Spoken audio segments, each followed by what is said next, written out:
ఫ్రిడ్జ్లో ఐస్ కట్టినప్పుడు చాలామంది చాక్తో పొడిసి ఈ ఐస్ని తొలగిస్తుంటారు.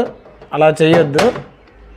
ఇగో ఈ బటన్ నొక్కితే మొత్తం ఐస్ అంతా కరిగిపోద్ది.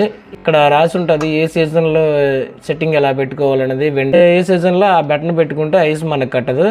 ఇంకా ఆ సీజన్లో అలా పెట్టుకున్న ఐస్ మనకు కడుతుందా అంటే ఇక్కడ ఉన్న ఈ కింద ఒక థర్మోస్టాట్ ఉంటుంది. దాని ప్రాబ్లం వలన అది ప్రాబ్లం ఉన్నా సరే ఐస్ కడుతుంటుంది. స్టార్టింగ్ మనకి దీని నుంచి గ్యాస్ వెళ్ళి బయటకు వచ్చినాక మళ్ళీ కంప్రెసర్కి వెళ్ళిపోద్ది. మనం ఏం చేస్తున్నామంటే ఈ ఏరియాలో చాక్తో మనం పొడుస్తున్నాము. చాక్తో మనం ఈ ఏరియాలో పొడవడం వలన ఐస్ తీసినప్పుడు ఈ ఏరియాలో కన్నం పడి గ్యాస్ అంతా బయటకు వచ్చేస్తుంది. మీరు చాక్ని ఉపయోగించవద్దు. ఐస్ అయితే ఆ బటన్ నొక్కండి సరిపోతుంది.